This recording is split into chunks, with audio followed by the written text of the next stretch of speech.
নমস্কাৰ, মই বৰ্তমান উপস্থিত তেজপুৰত যি আমাৰ তৰুণ অসম সংঘ, তেজপুৰৰ যি তৰুণ অসম সংঘ তাতে উপস্থিত হৈছোঁ। আৰু ইয়াত আমি জানিবলৈ পাইছোঁ আমাৰ বিভিন্ন গুৰুত্বপূৰ্ণ বঁটা প্ৰাপক তথা সাহিত্যিক সুশীল কুৰ্মীদেৱৰ আজি ৭৫ সংখ্যক জন্মজয়ন্তী উদযাপন কৰিছে। আৰু জন্মজয়ন্তীৰ লগত সংগতি ৰাখিয়ে তেখেতে আজি সুশীল সুবাস বুলি এখন গ্ৰন্থ উন্মোচন কৰিব লৈছে। তেওঁ উপস্থিত হৈছোঁ আৰু তাৰে সবিশেষ জনাব যত্ন কৰিম। ইতিমধ্যে ভিতৰত কাৰ্যসূচী চলি আছে, আৰু ভিতৰলৈ সোমাই যাওঁ, ভিতৰৰ পৰা সবিশেষ জনাব যত্ন কৰিম।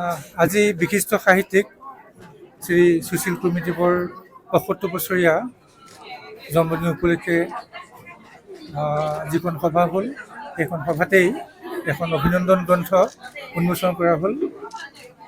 এই গ্ৰন্থখন উন্মোচন কৰিলে আমাৰ সকলোৰে প্ৰিয় লেখিকা শ্ৰীযুতা অনুৰাধা শৰ্মা পূজাৰী বাইদেৱে এটা সুন্দৰ অনুষ্ঠান। আমি সুশীল কুৰ্মীদেৱৰ এই যে সাহিত্য যাত্ৰা, সেইটো অব্যাহত থকাটো অন্তৰেৰে কামনা কৰিছোঁ, আৰু তেখেতৰ দীৰ্ঘায়ু কামনা কৰিছোঁ।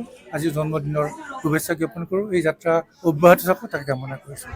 আজি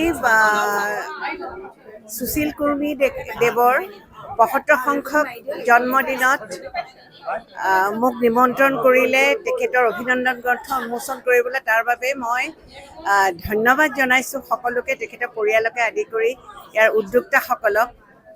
অসমীয়া সমাজৰ আৰু অসমীয়া সাহিত্যৰ এজন বৰেণ্য সাহিত্যিক সুশীল কুৰ্মীদেৱ।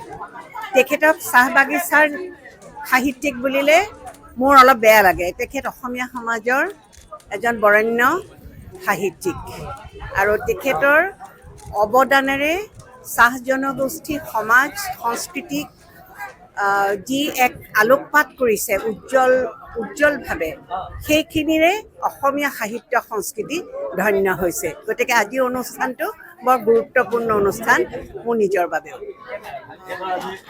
আৰু বহুত কাম কৰিবলৈ তেখেতে আছে।